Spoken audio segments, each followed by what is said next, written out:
don't know. I poliziotti vengono a prendermi.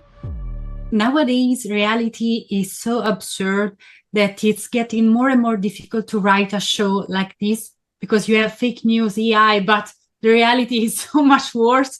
So how is playing something that it's more like a documentary, not fiction? Yeah. I think it's quite useful that it reflects the world, because we inhabit that world. Outside of being actors, we have the same worries and concerns that the characters are going through. So we recognize how the truth is devalued and that's a problem, and how are we going to deal with that. So we're just responding to real life issues as I think our characters would.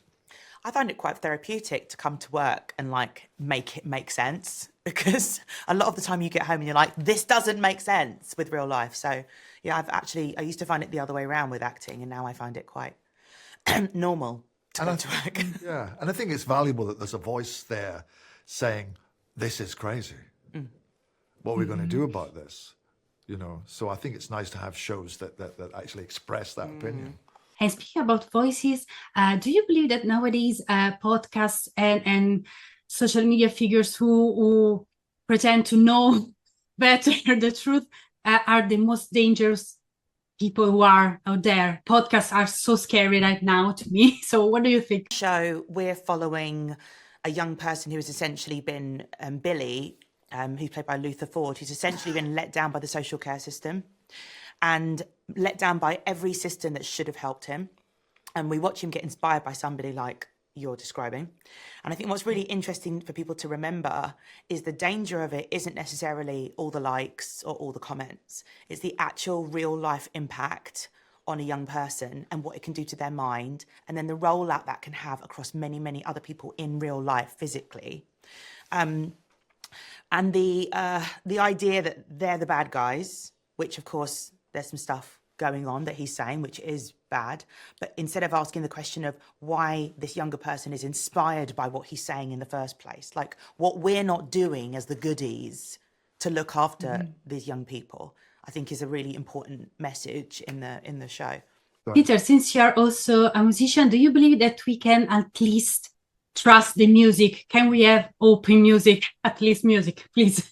Well, that depends upon its lyrical content and its attitude. I see you've got lots of guitars. Did you play guitar? Yeah, very badly. Oh, I'm sure you're good. I think music's amazing because it can actually has a spiritual element and it touches people very deeply and it does not need words. And in fact, one of the things I love about our show is the music, because we have there's a very dark, malevolent, kind of industrial synthesizer-based sound, which is then, leavened by beautiful cellos and strings, very, very gently placed. So yeah, I think music is a really important balming element for people. I think it develops it gives them a spiritual calmness, which is really important, if it's any good. Can we say that after this TV show and after The Devil's Hour, Peter Capaldi is ready to play the devil? Please, you have to. Yes, I want to see that movie. Well, maybe I will. Who knows? Who knows? I've got a costume at home. With the red balaclava thing with the horns. Brilliant. And excellent. And the couple of hooves. What do you call the thing that holds? That's the fork. Trident. What's the devil's fork? Big fork. I don't know. The big fork. You could play the violin, too. Oh, yeah. Okay. Good idea. Good idea. Thank you so much. Thank Bye. you. Ciao.